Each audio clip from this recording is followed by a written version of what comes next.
Get your reactions ready. The live portion of the show will begin in just a moment. High drive, right field, going back, Springer turning, looking, see ya! A home run the other way for Judge. High drive, right center field, going back, Kiermaier turning, looking, see ya! Today is Monday, May 15th, and it's game one of a big four-game set between the Yankees and the division rival Toronto Blue Jays. The Bats were hoping to stay hot after a pretty solid homestand, but they'd have to go up against Alek Manoah. My recap and your reactions coming up next. This is NYY Recaps. Welcome to Yankee Stadium. Just when they thought I was out, they pull me back in. High drive, right field, going back, Springer turning, looking, see ya! Had to take another look at that Judge home run. Oh, what a way to start the night. All of the concern about Aaron Judge since coming back from the injured list is now completely out the window. No need to wait around and see who wins the belt tonight. What a night. This is going to be a fun one, ladies and gentlemen. This is going to be a fun one. Now look, huge series opener north of the border, and it's off to a good start. This four-game set. Yankees hammered Alek Manoah. The Bats have not cooled off, as we all kind of worried they would. You know, leaving Yankee Stadium and having to go face Manoah, who's, you know, to be honest, given the Yankees a ton of trouble in the past. I was not feeling super confident. And with the new Rogers Center, it seems like it's more of a hitterish ballpark. You know, the fences are definitely moved in. It's not quite as bland. There's more energy in the place. I like the updates so far. But there's a couple of stories tonight, aside from Aaron Judge, who was terrific. Alek Manoah, what happened to this guy, man? I mean, he just does not look the same. I hate to say it, but I think he's just put on too much weight. Look, it's tough to pitch and be competitive as a major leaguer when you're that heavy out there. I mean, he's put on a lot of weight this winter, a lot. And you would think for a 25-year-old, he should be in the best shape of his life. I don't know, man, eating good, that major league salary. The Yankees jumped all over him in the first inning. Aaron Judge, Mr. Captain. That ball is high. It is far. It is gone. A Judgian blast. All rise. Ninth home run of the season, opposite field shot. Really set the tone. Beautiful. Bullet line drive. That tied Rizzo for the team lead. I like that dynamic of him and Rizzo going back and forth because, you know, two great hitters challenging each other. You know, that could be a fun summer. Gleyber Torres followed up with a single, and then Willie Calhoun. There it goes. That ball is high. It is far. It is gone. Sweet baby Jesus has let him suck. Stop worrying about why he sucks. Talking about Manoah. Big Willie style. 2-run shot to make it 3-0 before the Blue Jays even got up to bat. And it was mostly stress-free after that for the Yankees. Bo Bichette almost had his kappa dictated by Jimmy Cordero in the first inning, but the Blue Jays went quietly. Cordero did a nice job. 2 scoreless innings, 6 up, 6 down. I like him in that opener role, especially for Johnny Brito and maybe Clark Schmidt too. He came out, he was throwing strikes, he was dealing, looked good. Anthony Volpe made an outstanding jumping catch to snare a line drive in the second inning. He also picked up a line drive double to open up the fourth inning. He just gets better every day, folks. And late in the game, there was a play at first base. I thought it could have been scored a hit. He hit the ball up the middle, and then it took a tough play from Merrifield to even, you know, get it to first on time with Volpe's speed. He didn't make a great throw because he had to rush it. Volpe beat it out. I feel like that's one that might be changed. It wasn't a great throw, but I'm not sure a great throw would have had him. I didn't watch the replay that many times, so just the one time that I saw it on the broadcast. So Maybe he would have got him with a great throw, but I don't know. I feel like I would have given him a hit right there. Also, Kyle Higashioka smoked an opposite field single to score Volpe. That made it 4-0. And then Judge walked with the bases loaded. That made it 5-0. Manoah walked 7 guys. And the Yankees announcer seemed baffled. Look, I'm just going to say it. He's out of shape. The guy gained too much weight this winter. Just not in condition. Am I body shaming him? No. You can look however you want, and you can do whatever you want with your own body. But in my opinion, as a competitor, you'd expect him to want to be in great shape as a 25-year-old. Be in unbelievable shape and pitch yourself into a big contract at minimum, and then do what a lot of guys do and get fat. Not that I'm complaining. I love watching him pitch like this. Rizzo doubled to make it 6-0 in the top of the 6th. Good to see him stay hot on the road. And, one underrated part about this game was Johnny Brito, who was tremendous in relief. He went 5 1/3 innings in relief, gave up 2 earned runs, no walks. So he was throwing strikeouts. He had the changeup working. And, I just like the opener strategy with him because it keeps him from having to face the toughest hitters right out of the gate. Go with somebody who's got more dominant stuff in the first inning or second inning or both. I love it. I love that strategy with these guys. And I'm amazed it took them this long. Aaron Boone got ejected for arguing balls and strikes in the top of the 8th. Get off my bridge. And he was pissed. I thought he was going to blow a pacemaker for a second. That vein was popping out in his head, in his neck. Did not look healthy. Judge didn't like it. 2 pitches after the ejection. That ball is high. It is far. It is gone. A Judgy in black. 10th home run of the season to take over the lead. Here comes for the team. Judge. Second time in the last 3 games that he's hit 2 home runs. That's how you hit 62 in a season, folks. And that's why I'm not concerned with him missing 10 games.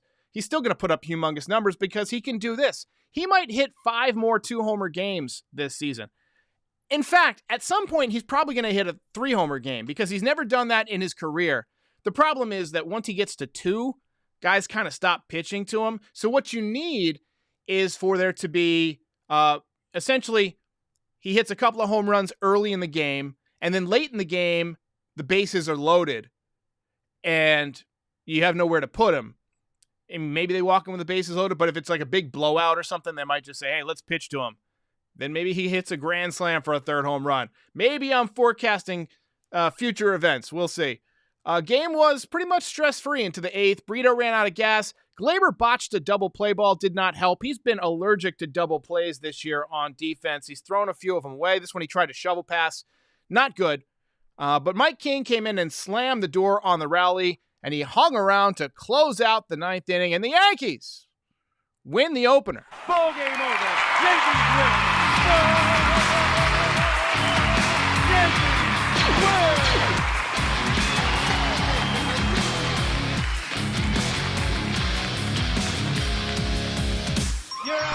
Fifth belt of the year for Aaron Judge. That's the most.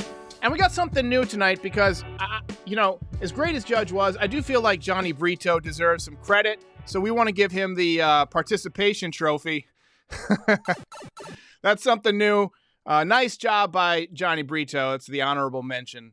But I didn't want to wait to give Judge the belt. He was so amazing tonight, stepping up when we need him. 2 big home runs, setting the tone in the first inning.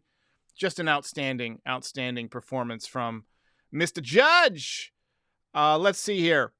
And Twig says, yeah, he got the Judge treatment with first base open. He got intentionally walked. He had 3 walks tonight. He is good at baseball. Jack Wagner says Buck would walk him with the bases loaded. Buck once intentionally walked Barry Bonds with the bases loaded. My dad used to say that Mickey Mantle got walked with the bases loaded once, but him and Bonds are the only people I've ever seen. William says he needs a hat. He wants the fun hat. I got this on Amazon. You can, if you just search, I don't know, like a Yankee Doodle hat or something, they're like $10. And I think they even come in like a pack of 3 maybe.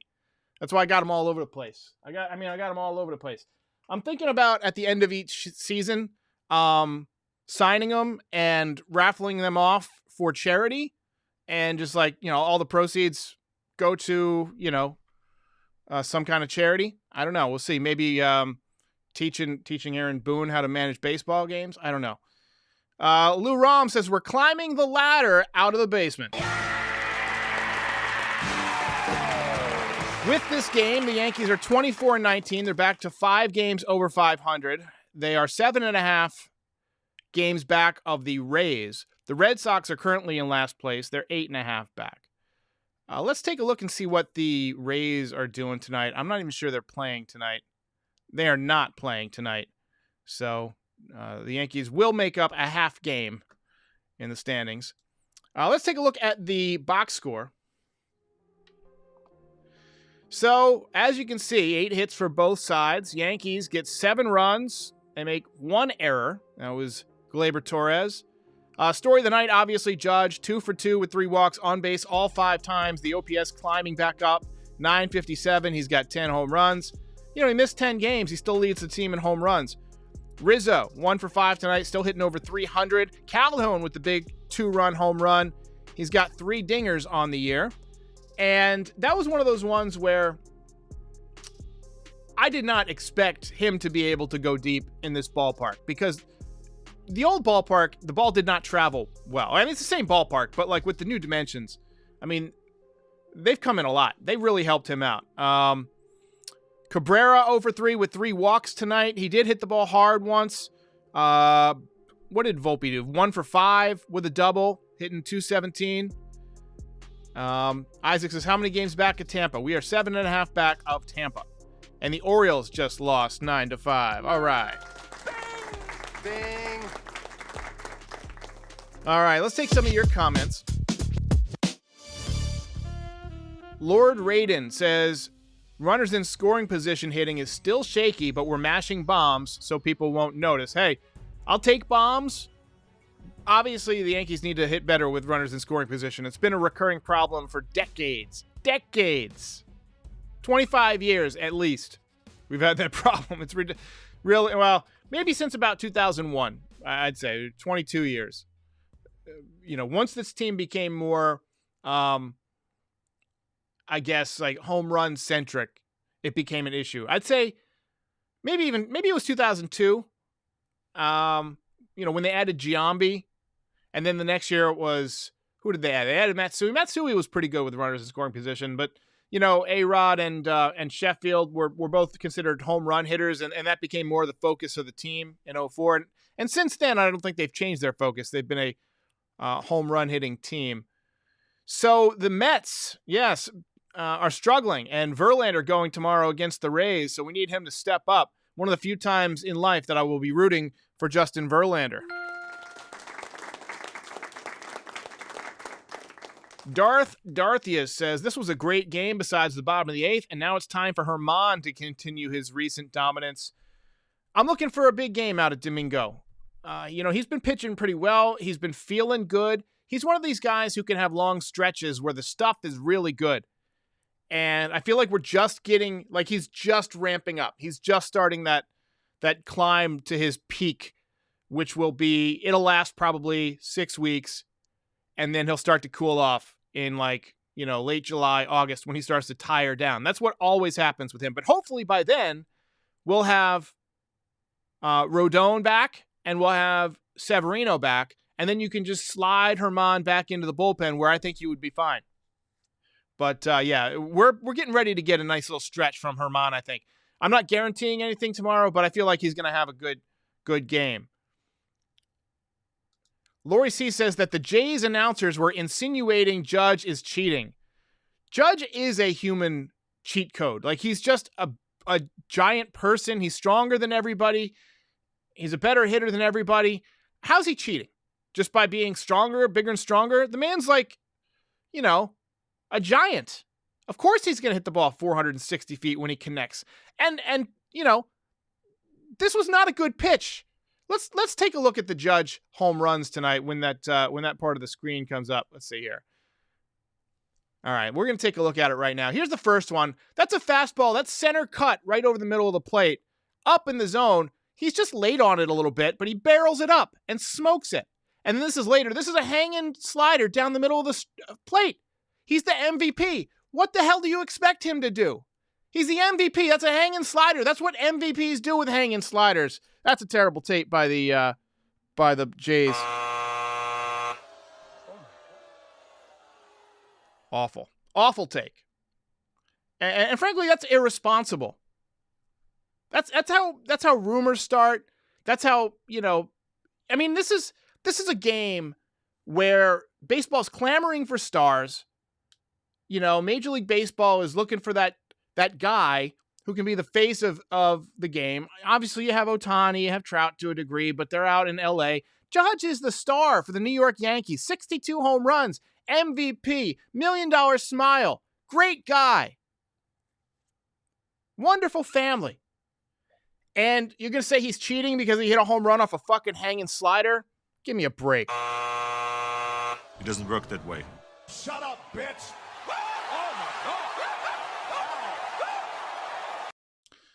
Andrew says, if the Yankees sweep, we'll be in third. Hey, let's walk before we run. We got to win tomorrow. That's what we should be focused on. It's going to be tough to sweep with the worn-out bullpen and this offense that we're facing. Honestly, I think another split is something the Yankees would sign up for. I really do. You want to get through this stretch and be within striking distance when you face like the Reds and the Pirates and the Rockies, the dregs of Major League Baseball, which they're going to be facing over the next several weeks. CWE says trade Torres. It's a distinct possibility. Now, Oswald Peraza is rehabbing right now in AAA. Hit a home run yesterday. But, by all accounts, what we've seen from him, he's a fantastic defender. Don't know how much he's going to hit. We'll see. I think he's going to be a good hitter. Paul O'Neill, who knows a little something about hitting, he wrote a book on it, seems to think that he's going to be a good hitter. I think he needs to use right field a little bit more. He's a pull hitter, but I see no reason he can't replace Gleyber Torres at some point. Will it be this season? Probably not. But in the offseason, maybe. Maybe. Anyway. Parkson says, what does Gleyber's defensive metrics show? Let's take a look. This is a good night to look at Baseball Savant. We haven't done that in a while. Usually I have trouble getting it to load while I'm on a live stream. But we're going to pull up Gleyber Torres and just hope that it loads.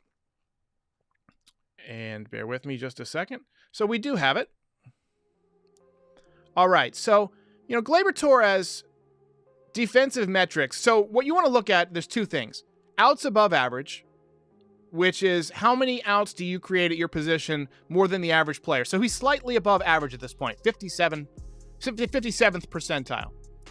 Arm strength in the 7th percentile. But I contend that that's a misleading statistic for a second baseman because how often does a second baseman need to unleash a throw? And also, he screwed up some throws from second base where he's kind of lost the grip on the ball and it's kind of sailed. And when that happens, it brings your velocity down. He's done that more often than I think he typically would. I'd be interested in seeing what his arm strength is like on relay throws where he's trying to nail somebody at third. I've seen some good throws out of him. And his throws are usually pretty true also.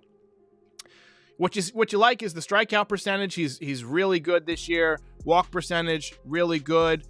The exit velocity is down a little bit, his average, but he can still hit it hard from time to time. He's not hitting it hard often enough, but he's also making more contact, which means you're going to hit it softer. You're going to make contact on balls that you would have missed, but that sometimes leads to these hits. I don't know if you guys can see my mouse, but these hits out in this area, these duck snorts, as I like to call them, dying quails, where it's just kind of like a little soft looper, soft liner. He gets a lot of those. He gets more than pretty much anybody other than maybe Anthony Rizzo. Let's take a look at Anthony Rizzo, by the way. I figure we'll just go through the whole starting roster and just see what we see. So 81st percentile in exit velocity for Rizzo this year. He's got a lot of red. 70th percentile in max exit velocity. The hard hit percentage is also 70th percentile. So top third of the league, essentially, in all the key offensive statistics. Now, you get down to outs above average. He's in the 79th percentile. For a while this season, he was up in the 90th percentile, but he had some issues lately. And first basemen typically don't make a lot of errors. but he's a guy who gets to a lot of balls. He snags those hard one-hoppers. He's typically pretty good at feeding the pitcher when there's a play at first, and you got to feed the pitcher who's covering on the what they call the banana play, where the pitcher runs essentially the shape of a banana towards first base from the mound. Sprint speed is in the 5th percentile, and again, arm strength, doesn't have to throw very often, or at least unleash the cannon. So of course he'd be in the bottom portion of the league. But sprint speed, he's a guy who makes a lot of mistakes on the bases because I think he's aggressive, but he's slower than he thinks he is. Let's take a look at DJ LeMahieu, who was not in the lineup tonight. He should be out there tomorrow.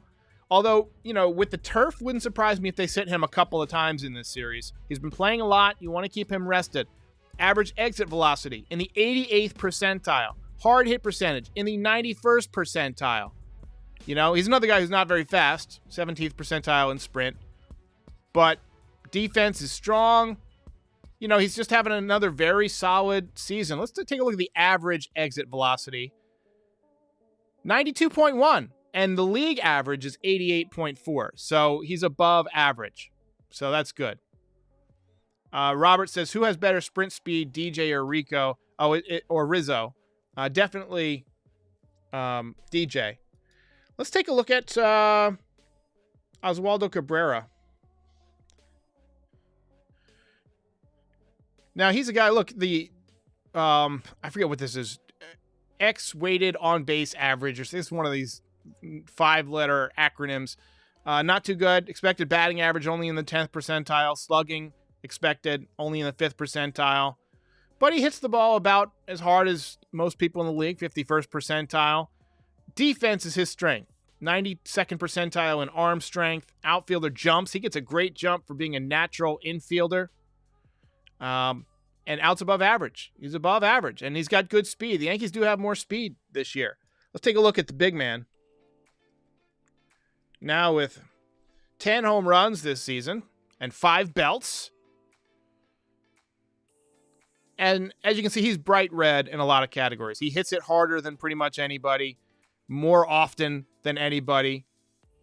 The batting average, great. Obviously, the strikeout percentage, not great. He's always going to have a high strikeout percentage because he's got such a big strike zone. That's just physics. I mean, there's more places to pitch it when he's up there.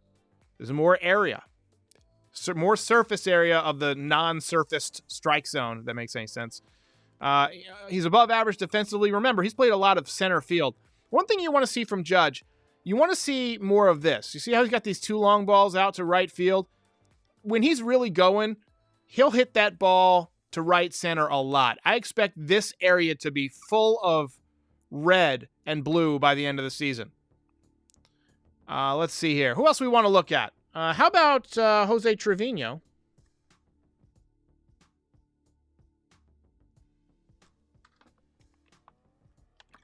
Platinum Glove winner. And you see, offensively, not great, but framing, fantastic. He avoids the strikeout. That's good. Really, he's in there for his defense, but also very slow. Doesn't swing and miss a lot. That's got some value. Hitting just 202, but again, not in there for his offense. It's worth noting Austin Wells has been playing really well at AA, both sides of the ball. I don't know if we're going to have enough on Harrison Bader yet to draw any conclusions. Sometimes, he's only played in, I don't know, about 15 games or something. So sprint speed is up there, and the max exit velocity is low. But I think, once you start to see this fill up, it's going to be outs above average are going to be enormous.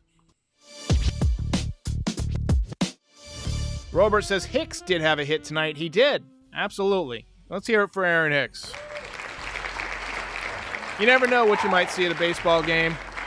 Game over, man. Game over. Well, this was a fun one. I gotta get out of here.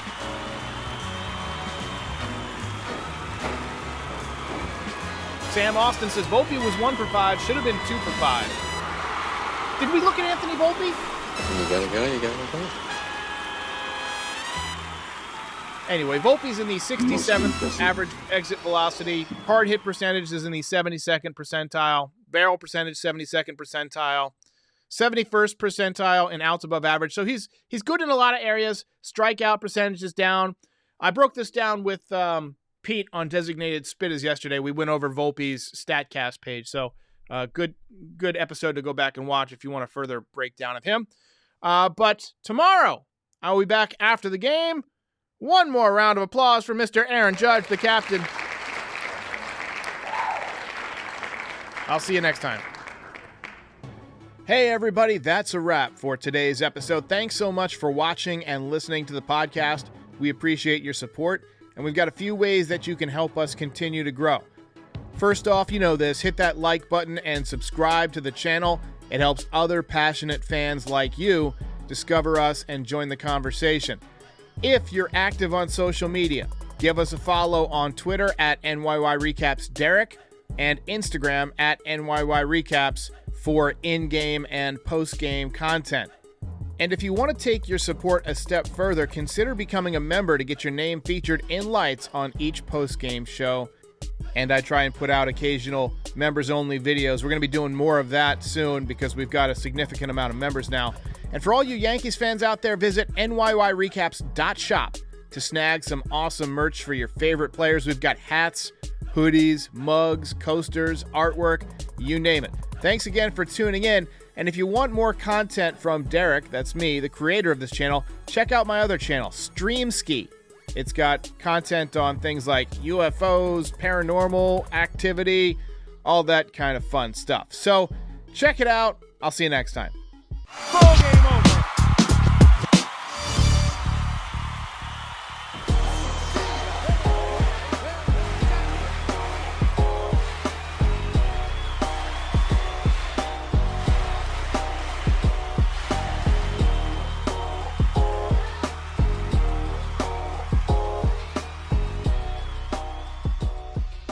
Most impressive.